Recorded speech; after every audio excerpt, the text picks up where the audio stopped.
Hello and welcome to Landlord Voice, the podcast of the Scottish Association of Landlords, bringing to you news and views of what's happening in the private rented sector here in Scotland. My name's John Blackwood, I'm the Chief Executive of the Scottish Association of Landlords, and as always I'm joined with our PR consultant Alan Grant, who's a co-host here with us on Landlord Voice, and it's always great to have Alan online too. Hello Alan. Brilliant, John, thanks for having me. Well now Alan, we're in this period during the summer, we're still in the summer recess here. Our politicians at Holyrood are out in their constituencies doing their work there, and of course we're in this period where not much happens with regards to politics, or is that the case? What's happening? What's the news that you want to share today? Certainly, John. Well, while it's true that politics in Scotland is very much on holiday, it's been pretty busy elsewhere across the UK. The UK government's homelessness minister, that is to say, former homelessness minister, Rushana Ali, has quit her role after pressure from homelessness charities and from the opposition. This is because she is herself a landlord and she ended a tenant's lease, although giving 4 months' notice, in a way that would be illegal under the very Renters' Rights Bill that's currently going through Westminster and that she was a champion of. She was accused of hypocrisy and eventually buckled under the calls for her to quit. Now, John, I'd like to know, do you think she was being a hypocrite? I think many landlords would say yes, exactly. She has been, and especially as she was well known for very much saying that private renters were being exploited by landlords raising rents. And of course, this is not a good look for her as a minister with responsibility for housing and of course an MP. So John, key question, was she right to go? I think she was, yeah. I think her position was untenable. And I think everybody would agree with that had to happen at that time. But moving on from that story, very much as it is, we need to really focus on the bigger picture here of the Renters' Rights Bill. Now, of course, here in Scotland, it does not affect us directly in the sense of housing as a devolved matter for the Scottish Government and the Scottish Parliament. But of course, in Westminster, they're grappling with the same issues that we are here in Scotland and maybe tackling them in a different way through different legislation. But of course, one of the issues is, of course, they are doing away with the no-fault ground to end tenancies, which of course was a debate and a bill we had some time ago here in Scotland. And of course, a reason for bringing a tenancy to an end here in Scotland is that landlord wants to sell. And of course, this is obviously the hot news in England and is what is in the Renters' Rights Bill going before Westminster at the moment. So the challenge there is, and I think the bigger picture is that, of course, if a landlord wants to sell, yes, of course, they need to give notice to the tenant. But if they are in the position of being unable to sell and they have tried even reducing the price that they're looking for to sell the property, they would be unable to relet it for a period of 12 months. And I know recently was debated to reduce that to 6 months, but there's the suspicion that the Commons might well go back to their original plan and increase that to 12 months. And of course, what's ludicrous about that is a scenario that we're in a situation where we need more homes to rent, and we could well have empty properties that can't sell, even though the landlord's trying to sell them, and can't be returned to the rental market because the law doesn't allow them to do that for a period of 12 months. Thankfully, we don't have that here in Scotland, but that's the issue that I know certainly our colleagues at the NRLA in England and Wales are campaigning on and want to see a movement on with regards to changes in the bill in the next few months. Indeed, well, I'm quite sure that both landlords and people across the housing sectors on both sides of the border and representatives in both parliaments will be keeping a close eye on the situation as it unfolds. Now, John, I believe we have another special guest joining us on this episode of Landlord Voice. Would you like to tell us who it is and what you're going to be talking to them about? Yes, well, Alan, we're delighted to be joined by Richard Donnell today, who's an Executive Director of Zoopla. And we've been very much talking about comparisons and indeed differences between legislation and the private rented sector, both here in Scotland and in the rest of the UK. But today we want to focus on rental amounts, how rents are set, how do rents compare here in Scotland to the rest of the UK? So I'm delighted to welcome Richard to the podcast. Hello, Richard.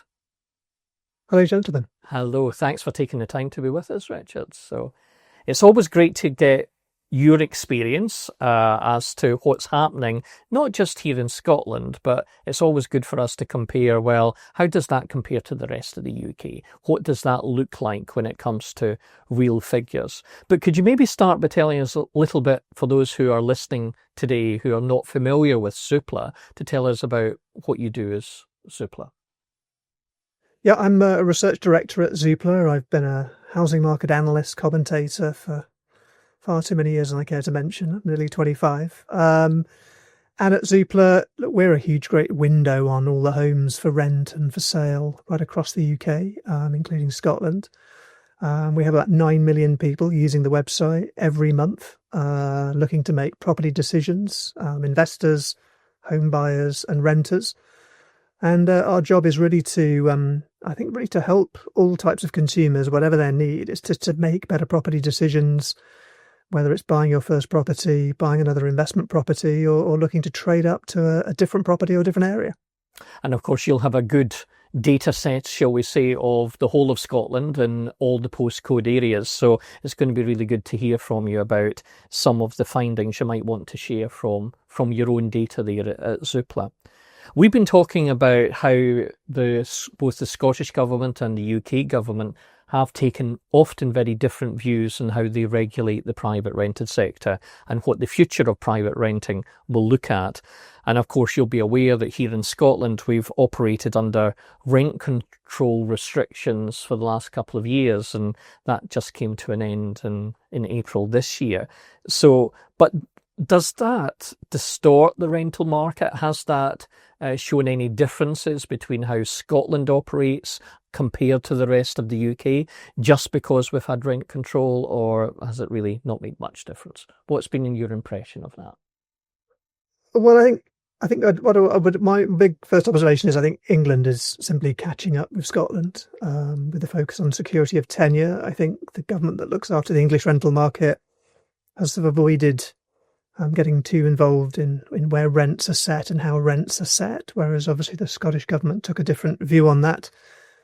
Despite those measures being in place, rents in Scotland almost grew faster than they did across the rest of the UK as landlords, when they were reletting property, were looking to almost get ahead of the regulations. And if the rental market could stand it, they were seeking to kind of maximise rent at that position. I think rental inflation has broadly been the same between the UK and Scotland, a little bit faster in those sort of early years. So I think it just really highlights how rent controls don't necessarily work. And I think it's great that we're sort of back to having a sensible conversation between landlords and tenants about what the right rent is for a property. But I think it's dangerous as soon as you start sort of stopping in any property market. If you can't charge the sort of open market rack rate for a property, that definitely would discourage investment and people might invest in other places. So England's just about to put all these rules live, probably from September this year with a bit of a lead in. So maybe from January, we're going to see very similar sort of position in England to that in Scotland. Do you think it would be right to say that probably actually England should just look at what's been happening in Scotland with regards to rent control and changes in legislation and almost expect the same to follow? Well, I don't think England does an expectation of rent controls like we've seen in Scotland. I think the government in England has been, we don't really want to get into rent controls because it has unintended consequences. Sorry, I was thinking of legislation and just changing the face of how private landlords are legislated. Yeah, I think it's the same in Wales and Scotland. I think there's been a big push on security of tenure. I think I'm not saying the English government has necessarily followed what's happened in Scotland, but I think there's the recognition of a need to get more balance between the rights of tenants and the rights of landlords. That seems to be fully priced into the market. I don't think, chatting to agents in England, I think landlords that are sort of still in the market today realise it's a cash flow business. And actually, if you're interested in renting property out, looking after it, looking after your renter over the long run, then a lot of these regulations shouldn't really discourage you from being a landlord if that's what you're really motivated by. And interestingly, as you pointed out there, that rental inflation has broadly gone here in Scotland in line with the rest of the UK, but if not slightly higher, which is ironic when you have rent control in place. But as you pointed out, rent controls don't work. And actually research does bear out wherever there is rent control in the world.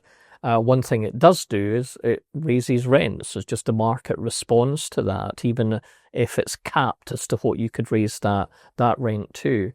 But interestingly, of course, in the last few years, we've had COVID, of course, and the cost of living crisis. And that, to be fair, probably has distorted the market because probably where rental inflation sits now is very similar to where it was 10 years ago. Is that right? That's right. I think, rental inflation in Scotland up until the middle of the year is running at about 2% on our index. That's for new lettings versus the United Kingdom at about 2.7, but that 2.7 will include Scotland. I think the other points I'd add to yours were, I think, the increase in borrowing costs that increased quite sharply over 2022 and 2023. That priced a lot of people, first-time buyers, out of buying their first property. So that kept people in the rental market. And I think also after the pandemic, the choice of the UK government to kind of relax visa rules for people looking to work and study in the UK led to that huge influx of migration numbers, particularly in 2022, 2023. I think the student market was very important. And again, Scotland has a lot of big first-class kind of universities that would have attracted a lot of new people coming into different parts of the UK. And that will have added to the demand for rented housing, not just from first-time buyers who couldn't buy, but also students. And then we didn't have any growth in the supply of rented housing. And so rents responded, and it's been right across the UK and in Scotland. And it's been particularly keenly felt in a lot of the big cities. So now, as you say, because migration has eased a bit, it's getting a little bit easier for first-time buyers to buy property. Rental inflation has sort of finished its one-off adjustment. And yes, rents are kind of tracking earnings or slightly below earnings, which is sort of where they were in the kind of 10 years up until the pandemic. And that would make sense, that it would be in line or should be in line with earnings in a normal marketplace effectively going forward. Interestingly as well, when it comes to yields here in Scotland compared to the rest of the UK, how does Scotland fare? How can you tell us a little bit more about that? So yeah, look, yields in Scotland are averaging about 7.6% as rents have accelerated faster than capital values. They're kind of the highest they've been for almost a decade. And again, compared to the UK, I mean, yields have increased across the UK, but they're actually averaging less than 6%. And, they're up from just almost 5% in that sort of pandemic period, just when it started in 2020. So yields are improving. Yields in Scotland are pretty much the closest to the highest across the whole of the UK. And that's important because actually, if you look at the sort of risk-free rate or what an investor could get putting their money into a savings account or putting it into UK gilts, there's a decent premium in Scotland at the moment. So that's positive in that, if you're investing in residential property, it is about the return you're getting.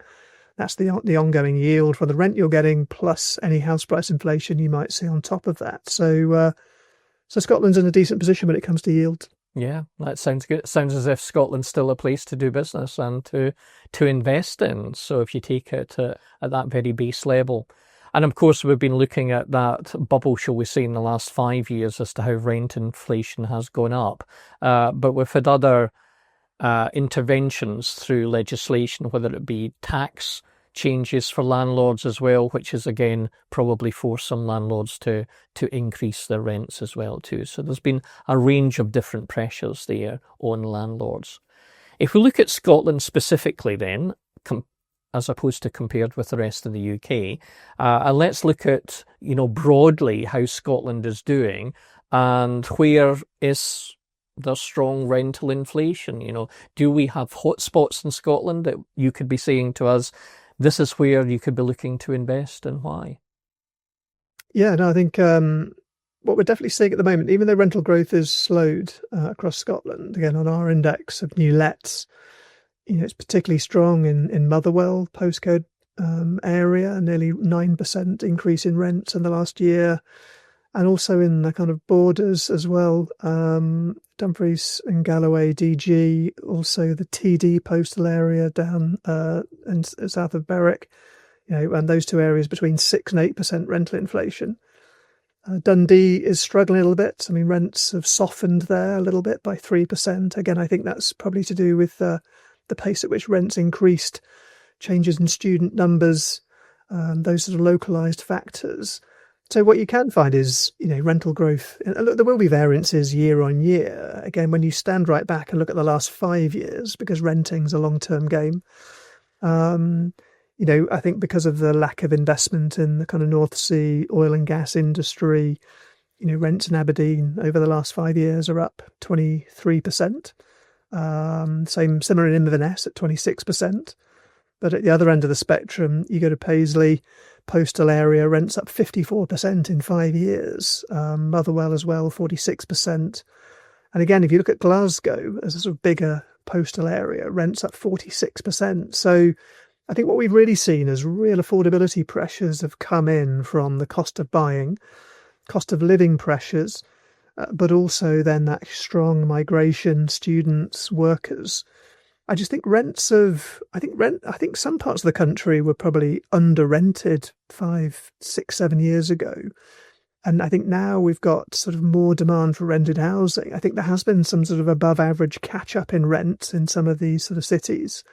And that's benefited the landlords that have been there, despite the extra tax and some of the sort of policy headwinds of how much you can increase rents by. Some pretty strong underlying levels of rental inflation, which is, has got to be good for landlords' business plans. And as far as rental inflation compared to yields across Scotland, how do they compare? If a landlord is listening to this today and thinking, right, I'm going to be investing more, where should I be looking at in Scotland? Taking into account, of course, what rent they would actually achieve, so effectively that rental inflation, as well as, of course, what they're going to make, both through the rental income as well as, of course, the long-term capital investment. So where would you think an investor should be going in Scotland? Yes, look, I think in terms of gross residential yields, so this is the gross rental income divided by the capital value of typical rented homes. We said earlier 7.6% was the average. If you go to the Paisley postal area or the Kilmarnock postal area, you're getting just over 9% on average. If you go to the sort of borders towards Berwick or up to Inverness, you're less than 6%. Edinburgh's just over 6%, followed by Perth, and then Glasgow is about average. So I think the challenge is what motivates you as being a landlord and investing. I think if you want to maximise yields, you probably want to be looking in and around the kind of greater Glasgow area and looking for well-connected places around Glasgow, because that's where you'll get the better yields. But rents are a little bit lower out there in terms of absolute rental levels. And I think there's a question here for landlords about, do I want to invest in Glasgow or Edinburgh, where I might be getting £1,000 or more than £1,000 per month in terms of cash flow for the amount of management effort involved? Or do I want to go to chase yield, but I might end up with a lower sort of absolute sort of level of rents of closer to £700, £650. So there's a balance there between the two. My personal preference, if I was advising landlords, is I think I would prioritise the sort of amount of rent and make sure the yield was acceptable for how I wanted to finance or fund the product or the purchase, or if I was just buying with cash. I think that's a really good takeaway. And of course, it depends on how much you have to invest in the first place as well, too. So as far as for tips for our listeners and our viewers, what would you say to anybody who's looking to continue to invest in the private rented sector in Scotland? What would be your best tip to them? Well, I think, look, we saw growth of being private landlords really explode from 2000 onwards, as retail buy-to-let finance became available at really competitive rates, that the market expanded quickly, landlords bought property. But that was also at a time when mortgage rates were falling and house prices were rising quickly. So up until those tax changes in 2016, being a landlord was all about potentially, a big focus on leverage, chasing house price growth to get your returns. But I think now the market's shifted, and I think landlords need to really focus on the cash flow, the strength of the cash flow, investing in properties that are sort of cheap to retrofit or have relatively low levels of maintenance required. And that's why I think the market shifted. I think it's all about the cash flow. Rents track earnings over the long run. And I would say focus on that and take what the housing market gives you in terms of capital appreciation, but really look after the rent side and make sure your kind of net operating income or your rent after costs, whether it be finance or management, or you're getting the strongest net rent as possible. And of course, we are operating in a competitive market, so we've got many renters out there looking for, sadly, fewer and fewer properties that are brought to the market. But of course, they are still discerning, and quite rightly so, as customers. They're looking for best value for their money as well too. Landlords often think, well, what can I do to make my property more attractive to renters? So again, any tips on that with regards to what data you have of those using your site and seeking new homes? Yeah, I think it's the market's still pretty. I think it's still a sort of a landlord's market, largely speaking. I think clearly the quality of property matters. Up to date, making sure the property is well presented internally in terms of painting, decoration, etc. Again, a lot depends on the market you're targeting, basically. But if you want to get the best rent for the property, it's got to be in good decorative order. If you're doing furnished rental, it needs to be, the furniture needs to be in good condition, etc. So there is some upfront outlay to make sure the property is attractive to people. But I think because there's not a huge choice of homes for rent, maybe you can get away with repainting maybe slightly less often than you used to. But it's the basics of just how the property is presented and how it looks. But really, it's the overall market dynamics of the kind of wider area, the town you're investing in.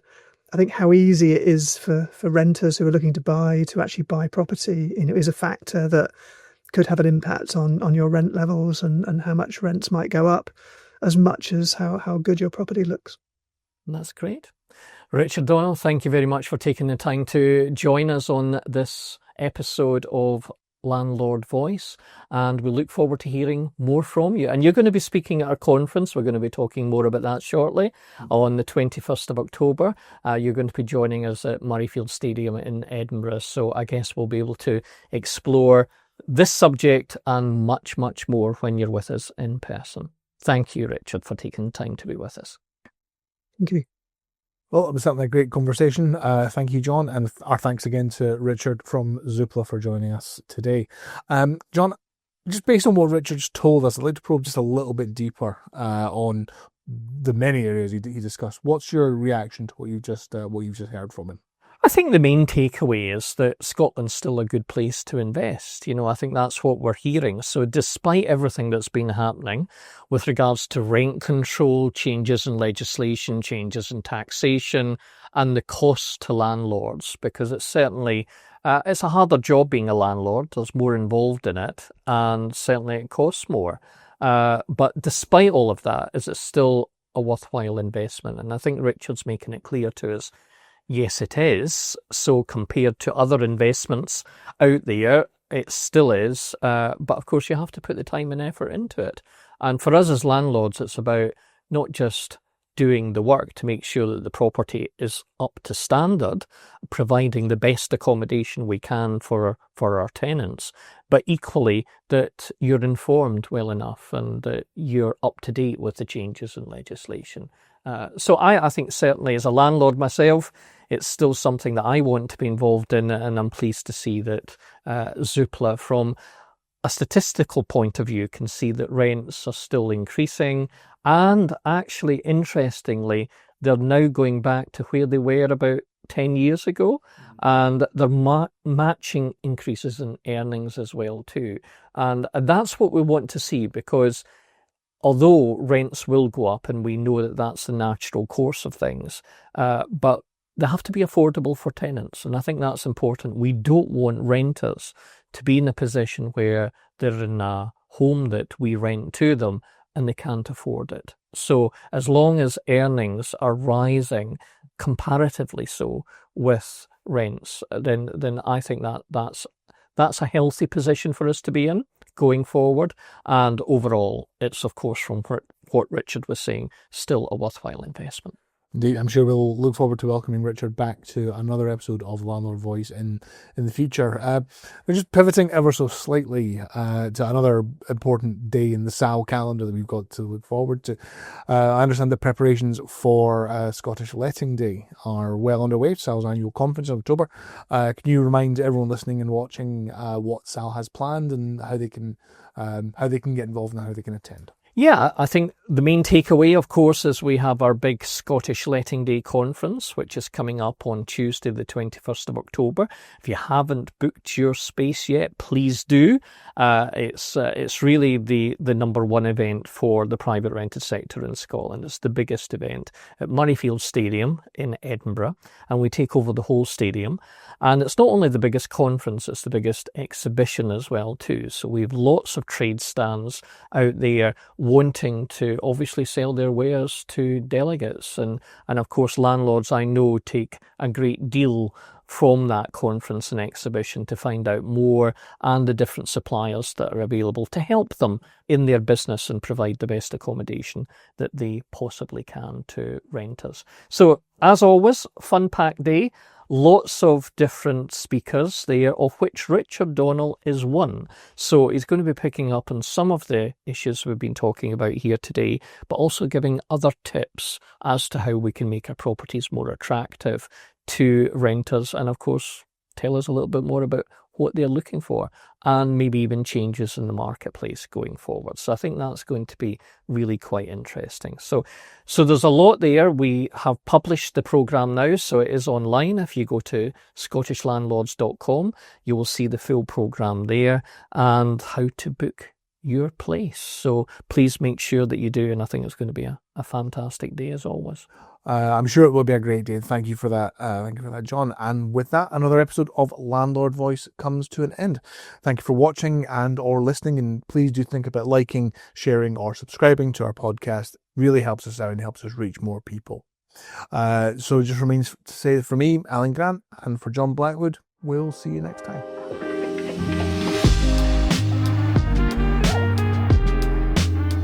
Landlord Voice is a podcast by the Scottish Association of Landlords, produced in partnership with Alan Grant Communications and Mallard Productions.